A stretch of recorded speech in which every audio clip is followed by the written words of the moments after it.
Hello दोस्तों, स्वागत है आपका हमारे चैनल यूपी एग्ज़ाम क्रेज़र में। दोस्तों, यूपी ट्रिपल एससी की ऑफिशियल वेबसाइट पर एक नोटिफिकेशन जारी किया गया है पीईटी को लेकर। और उसमें पीईटी एग्ज़ाम जो होगा उसका सिलेबस दिया गया है कि पीईटी एग्ज़ाम में क्या सिलेबस रहेगा। तो पीईटी एग्ज़ाम है क्या और इसका क्या सिलेबस है, ये सब हम इस वीडियो में जानेंगे। सबसे पहले तो यहाँ पर आप देखेंगे ये जो नोटिफिकेशन है ये 20 फरवरी 2021 को जारी किया गया है। और दोस्तों, समय ना मिल पाने की वजह से ये वीडियो थोड़ा लेट आ रहा है, तो उसके लिए सॉरी। ठीक है, तो चलिए अब हम जानते हैं पीटी के बारे में कि पीटी है क्या। तो पीटी का फुल फॉर्म होता है प्रीलिमिनरी एलिजिबिलिटी टेस्ट, यानी कि यूपी ट्रिपल एससी से जो भी भर्ती कराई जाएगी तो उसके लिए आपको ये पीटी एग्ज़ाम क्वालिफाई करना होगा। और उत्तर प्रदेश में जो यूपी ट्रिपल एससी है उसमें भर्ती कराई जाती थी जिसमें भी प्री एग्ज़ाम होता था, तो उसका प्री एग्ज़ाम ख़त्म कर दिया जाएगा। अब आपको सीधा उसमें मेंस देना होगा। तो इससे हमें ये प्रॉफिट मिलेगा कि समय भी हमारा बर्बाद होता था, क्योंकि अलग अलग भर्ती निकली तो उसके लिए अलग अलग हमें प्री देना पड़ता था, फिर उसके बाद हम मेंस देते थे। तो अब हमें किसी भी एग्जाम्स के लिए प्री नहीं देना होगा, सिर्फ आपको पीटी एग्जाम क्वालिफाई करना है और उसके बाद आपको सीधा उसका मेंस देना होगा। ठीक है, और इसमें आपको ये कन्फ्यूजन नहीं होना है कि जो भी एग्ज़ाम थे, जैसे उसमें प्री था फिर मेंस था, और ये कई एग्ज़ाम ऐसे होते हैं जिसमें एक ही एग्ज़ाम होता है, तो उसके लिए भी आपको ये एग्ज़ाम देना होगा। ठीक है, यानी कि यूपी ट्रिपल एससी से कोई भी भर्ती होगी तो उसके लिए सबसे पहले आपको पीटी एग्ज़ाम क्वालिफाई करना होगा, उसके बाद ही आप उस भर्ती में अप्लाई कर सकते हैं। ठीक है, तो ये हम जाने पीटी के बारे में कि पीटी क्या है। और दोस्तों, पीटी को लेकर के आपको इस चैनल के माध्यम से पूरी तैयारी कराई जाएगी, तो आपको इसमें परेशान नहीं होना है। आपकी सारी तैयारी पीटी एग्ज़ाम की इस चैनल के माध्यम से कराई जाएगी। तो अब हम देखते हैं पीटी का सिलेबस क्या है। तो यहाँ पर हम देखेंगे सबसे पहले कि जो पीटी एग्ज़ाम है ये इसमें 100 नंबर का पेपर कराया जाएगा आपका, और 100 ही अंक होंगे इसमें, यानी कि 100 नंबर का पेपर होगा और आपका, और 100 ही इसमें क्वेश्चन पूछे जाएंगे। और इसकी समय अवधि कितनी रहेगी, तो परीक्षा की जो अवधि होगी वो 2 घंटे का आपका ये एग्ज़ाम कराया जाएगा। अब इसमें क्या क्या सब्जेक्ट्स हैं वो देखते हैं।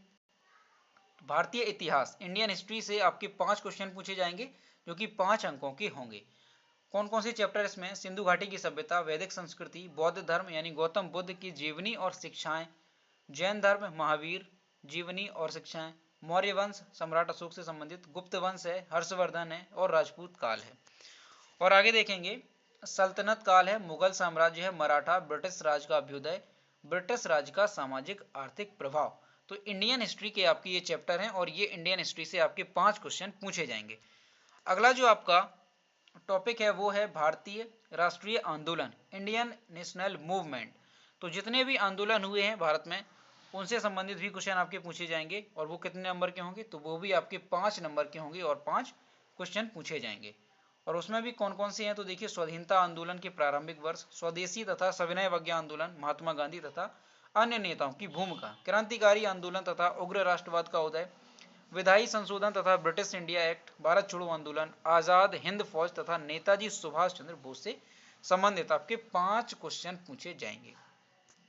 अगला जो आपका सब्जेक्ट है वो कौन सा है, ज्योग्राफी यानी भूगोल। तो भूगोल से भी आपके 5 क्वेश्चन पूछे जाएंगे और ये भी 5 अंकों के होंगे। तो कौन कौन से चैप्टर हैं इसमें, देखिए नदियां तथा नदियों की घाटी, भूजल संसाधन, पर्वत पहाड़ियां तथा हिमनद, मरुस्थल और शुष्क क्षेत्र, वन खनिज संसाधन, भारत एवं विश्व का राजनीतिक भूगोल, जलवायु तथा मौसम, टाइम जोन और जनसांख्यिकीय परिवर्तन तथा प्रभाव। तो प्रवास, ये आपके ज्योग्राफी से चैप्टर होंगे। तो ज्योग्राफी भी आपका 5 क्वेश्चन पूछे जाएंगे।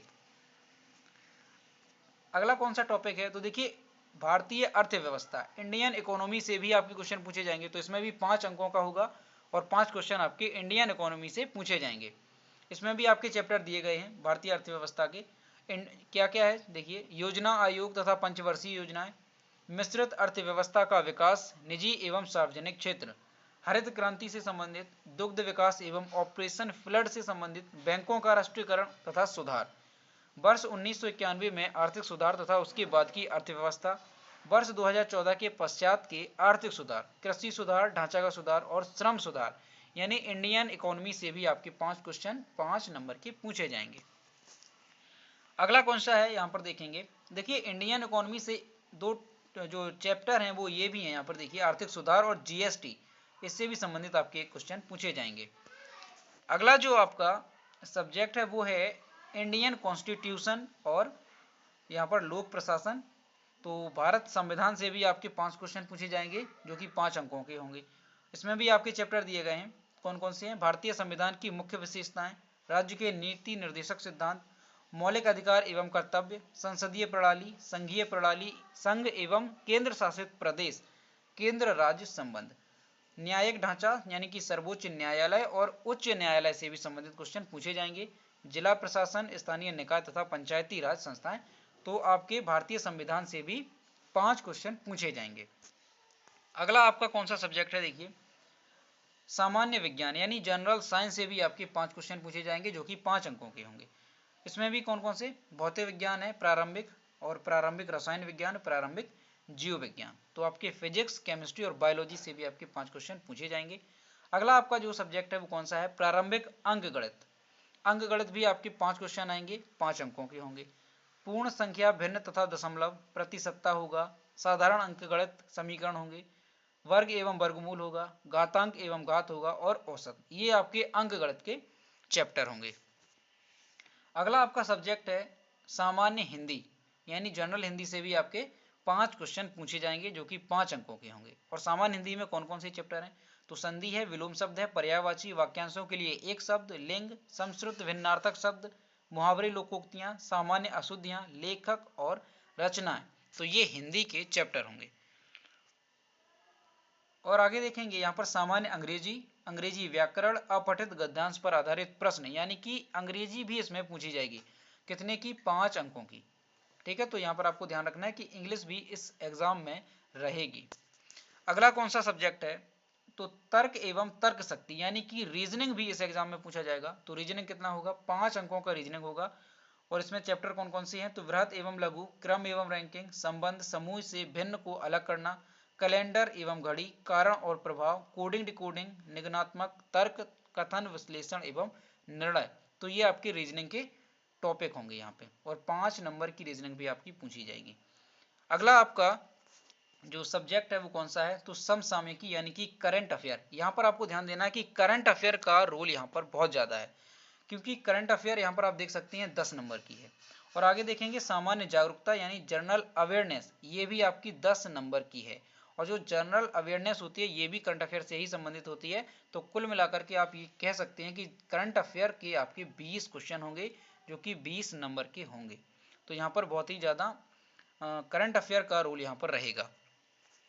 और इसमें सामान्य जागरूकता में कौन कौन सी टॉपिक हैं? तो देखिए भारत के पड़ोसी देश, देश, राजधानी एवं मुद्रा, भारत की राज्य तथा केंद्र शासित प्रदेश, भारतीय संसद, राज्यसभा, लोकसभा और विधानसभा, विधान परिषद, राष्ट्रीय एवं अंतर्राष्ट्रीय दिवस, विश्व संगठन एवं उनके मुख्यालय, भारतीय पर्यटन स्थल, भारत की कला एवं संस्कृति, भारत एवं विश्व के खेल, भारतीय अनुसंधान संगठन, प्रसिद्ध पुस्तकें और लेखक, पुरस्कार एवं विजेता, जलवायु परिवर्तन एवं पर्यावरण। तो ये आपके सामान्य जागरूकता के टॉपिक होंगे। और आपको बता दें कि जो सामान्य जागरूकता के ये टॉपिक हैं इन सब पर हम क्रम से एक एक करके वीडियोस लाएंगे और हर एक टॉपिक को आपको डिटेल में अच्छे से कवर कराएंगे। ठीक है, तो आपको परेशान नहीं होना है। अगला आपका कौन सा सब्जेक्ट होगा? अपठित हिंदी गद्यांश का विवेचन एवं विश्लेषण। तो ये आपके 10 नंबर के इसमें पूछा जाएगा, 10 अंकों का ये रहेगा। अगला है आपका ग्राफ की व्याख्या एवं विश्लेषण। तो ग्राफ से संबंधित भी क्वेश्चन आपके पूछे जाएंगे और ये कितने होंगे? तो ये भी 10 अंकों का रहेगा। तालिका की व्याख्या एवं विश्लेषण, तो तालिका से संबंधित भी क्वेश्चन आएंगे, तो ये भी 10 अंकों का रहेगा। और एक चीज और आपको यहाँ पर ध्यान रखनी है कि ये जो एग्जाम होगा पीईटी एग्जाम, उसके लिए यहाँ पर देखिए प्रत्येक गलत उत्तर हेतु 1/4 अंक की कटौती की जाएगी, यानी कि इसमें आपकी माइनस मार्किंग रहेगी। ये आपको विशेष ध्यान रखना है जो पीईटी एग्जाम होगा। ठीक है, तो दोस्तों ये था पीईटी एग्जाम के बारे में, हमने आपको डिटेल में बताया कि इसका क्या सिलेबस रहेगा और पीईटी एग्जाम होता क्या है। ठीक है, तो दोस्तों अगर वीडियो पसंद आया हो तो इसे लाइक करें, शेयर करें, और अगर चैनल पर नए हैं तो चैनल को सब्सक्राइब करना ना भूलें। और दोस्तों एक बात और आपको बता दें कि जो यहाँ पर करंट अफेयर ये दिया गया था, तो इसके लिए हम यूपी डेली करंट अफेयर का वीडियो लाते हैं, तो वो आप ज़रूर देखें। ठीक है, क्योंकि यूपी में ये किया गया है, तो यूपी करंट अफेयर का इस पर बहुत ही महत्व योगदान रहेगा। ठीक है, तो इसके लिए हम रेगुलर क्लास लाते हैं करंट अफेयर की, तो उसे आप जरूर देखें। तो अगर आपको वीडियो पसंद आया हो तो इसे लाइक ज़रूर करें और शेयर करें, और अगर चैनल पर नए हैं तो चैनल को सब्सक्राइब करना ना भूलें। तो दोस्तों मिलते हैं नए वीडियो में। Thank you.